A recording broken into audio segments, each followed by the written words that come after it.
नमस्कार। ब्रेक के बाद केकेडी न्यूज में एक बार फिर आपका बहुत बहुत स्वागत है। कुछ खास खबरों की तरफ रुख करते हैं। फर्रुखाबाद में भगवान परशुराम के बारे में अपशब्द बोलने वाले जवाहर सिंह गंगवार के विरुद्ध जिलाधिकारी को ज्ञापन देने और सख्त से सख्त कार्रवाई करवाने के लिए सर्व समाज के लोग बहुत ही बड़ी मात्रा में एकत्रित हुए और सभी ने एक स्वर में जवाहर सिंह गंगवार के विरुद्ध कठोर कार्रवाई की मांग की गई।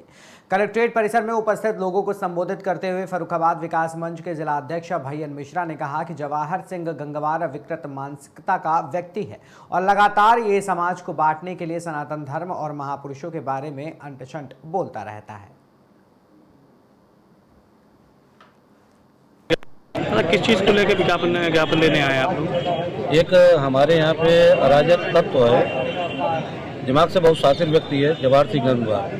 इसने हमेशा कहीं ना कहीं सनातन धर्म के जो भी हमारे देवी देवता हैं और हमारे महापुरुषों उनको लेकर लगातार अभद्र टिप्पणियाँ पिछले कई वर्षों से करता रहा है। कभी इसके विरुद्ध समाज ने ये सोचा कि आज बुद्धि आ जाएगी, कल बुद्धि आ जाएगी, लेकिन ये लगातार उसको मोहरा बना के हमारे धार्मिक भावनाओं को ठेस पहुँचाता है, हमारे महापुरुषों के बारे में शब्दों का उपयोग करता है। तो कल जब इसने समाजवादी पार्टी के कार्यक्रम में इस प्रकार की टिप्पणी की तो हम सब लोग आज डीएम साहब के पास आए हैं। ये गरीबों के नाम पे गरीबों की भूमि पे डाका डाल के बैठा है।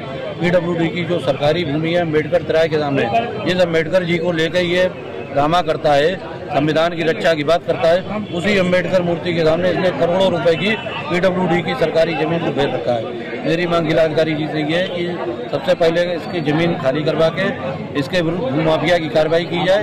यही भूमाफिया है जो सरकारी जमीन पे कब्जा करके बैठे हैं।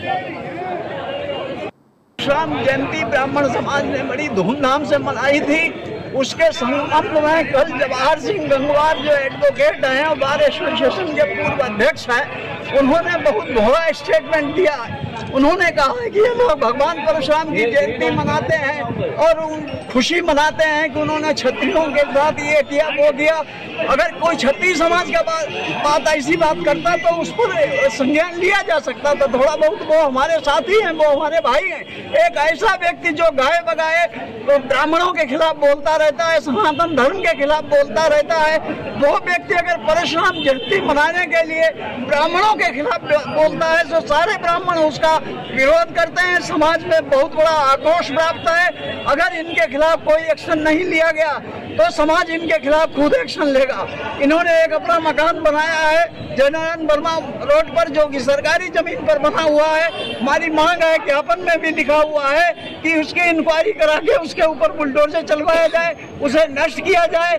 और इस प्रकार परशुराम भगवान के प्रति इन्होंने विद्वेष पैदा करने की जो कोशिश की है, इसके खिलाफ इनको कड़ा दंड दिया जाए। किस चीज को लेकर ज्ञापन लेने आए आप लोग? एक हमारे यहाँ पे अराजक तत्व है, दिमाग से बहुत शातिर व्यक्ति है जवाहर सिंह गंगवार। इसने हमेशा कहीं ना कहीं सनातन धर्म के जो भी हमारे देवी देवता हैं और हमारे महापुरुषों उनको लेकर लगातार अभद्र टिप्पणियाँ पिछले कई वर्षों से करता रहा है। कभी इसके विरुद्ध समाज ने ये सोचा कि आज बुद्धि आ जाएगी, कल बुद्धि आ जाएगी, लेकिन ये लगातार उसको मोहरा बना के हमारे धार्मिक भावनाओं को ठेस पहुँचाता है, हमारे महापुरुषों के बारे में शब्दों का उपयोग करता है। तो कल जब इसने समाजवादी पार्टी के कार्यक्रम में इस प्रकार की टिप्पणी की तो हम सब लोग आज डीएम साहब के पास आए हैं। ये गरीबों के नाम पे गरीबों की भूमि पे डाका डाल के बैठा है।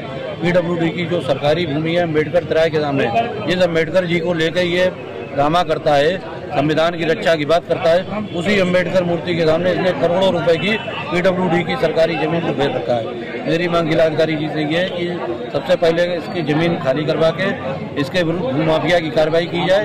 यही भूमाफिया है जो सरकारी जमीन पे कब्जा करके बैठे हैं। परशुराम जयंती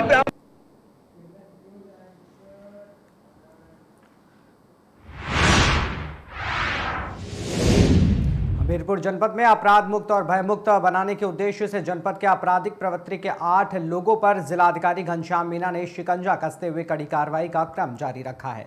इसी क्रम में जिलाधिकारी ने जनपद के आपराधिक किस्म के 8 व्यक्तियों पर उत्तर प्रदेश गुंडा नियंत्रण अधिनियम की सुसंगत धाराओं के तहत कार्रवाई करते हुए जिला बदर की कार्रवाई की है। इन ताबड़तोड़ कार्रवाइयों को देखते हुए जनपद के आपराधिक प्रवृत्ति के लोगों में हड़कंप मचा हुआ है।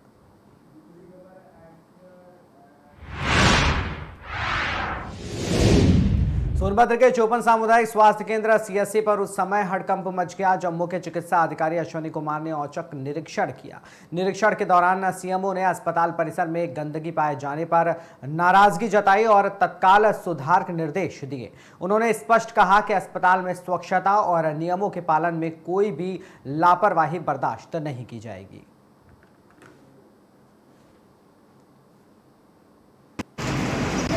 सर अभी आप यहाँ पे आए थे निरीक्षण में, क्या कुछ मिला, क्या पाया गया? देखिए, निरीक्षण तो करते ही रहते हैं। आज हमने औचक निरीक्षण किया सामुदायिक स्वास्थ्य केंद्र चौपन का, जहाँ पर जो है काफ़ी गंदगी व्याप्त मिला और वाटर कूलर की जो व्यवस्था सही होना चाहिए वो भी देखा तो सही नहीं है। कुछ जगहों पर जो है जगह जगह पर कूड़े भी दिखाई दिए, इसके लिए अधीक्षक को सख्त हिदायत दी गई है तो 2 दिन के अंदर जो है ये सारी कमियां दूर करें और हमको छूट करें। मरीजों की संख्या भी काफ़ी इंडोर में कम मिला तो 2-3 मरीज भर्ती रहें। लगातार क्या गया नूडल को लगातार क्षेत्र में दौरा के बावजूद भी यहाँ पे अवैध अस्पतालों का संचालन या कहें कि मानक विहीन अस्पतालों का संचालन जारी है। ऐसे में ताज़ा मामला 1 सप्ताह पहले नूडल आए थे यहाँ पर 3-4 अस्पतालों में पाए कि वहाँ डॉक्टर नहीं थे और कागजात भी नहीं दिखाए गए, जिनके द्वारा बताया गया कि 3 दिनों में उन अस्पतालों में कागजात प्रस्तुत किया जाएगा, वो अभी प्रस्तुत किया गया। अस्पताल चल रहा है। सभी अस्पतालों का नवीनीकरण, जितने भी पंजीकृत अस्पताल हैं उनकी नवीनीकरण इस मंथ में ऑनलाइन पोर्टल पर आ गया। अब समस्त अस्पताल की जो है ये तभी रिन्यूअल की जाएगी जब भौतिक रूप से उस डॉक्टर की जो है वहाँ पर उपस्थित हो जाए। और अब नवीनीकरण 5 साल के लिए हो जा रहा है तो सारे नॉर्म ये 5 साल तक पूरा करेंगे ये तभी। अदरवाइज कभी भी औचक निरीक्षण में अगर कमी पाया गया तत्काल उनका जो पंजीकरण निरस्त करके उनके खिलाफ नियमानुसार कार्रवाई। अस्पताल संचालित अभी भी हो रहे हैं सर, यहाँ से मात्र 100 मीटर की दूरी ये आप जो है सूचना मुझको दे दें लिखित रूप में, तो मैं जो है नोडल से पूछूंगा।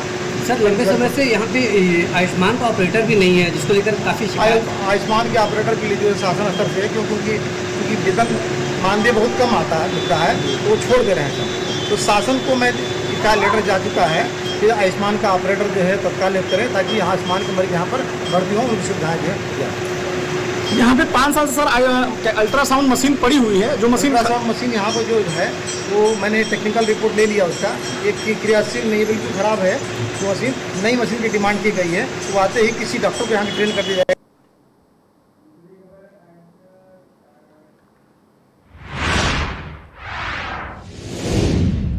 जालौन की कालपे में पैसों को लेकर मारपीट की घटना को अंजाम दिया। युवक ने मना किया, पैसे न देने पर तो अन्य युवक आग बबूला हो गया। युवक को इतना मारा कि वो घायल हो गया। इससे पहले भी घटना को अंजाम दे चुका है। मात्र 200 रुपए को लेकर ये मारपीट हुई। भट्टीपुरा कालपी कोतवाली क्षेत्र के अंतर्गत का ये मामला है। पीड़ित ने कालपी में शिकायत दर्ज कराई है। क्या नाम है आपका? गुलजार रहमान। कहाँ के निवासी हैं? मोहल्ला भट्टीपुरा के। अच्छा, ये घटनाक्रम हुआ है, आप बताइए ये घटनाक्रम पूरा क्या है? पूरा ये घटनाक्रम ये है कि मैं दुकान बंद करके आ रहा था, करीब 9:30 बजे का टाइम था। उसका एक भाई जो सिराज था वो अपने मामू की दुकान में बैठा हुआ था और दूसरा भाई रोड पे खड़ा था।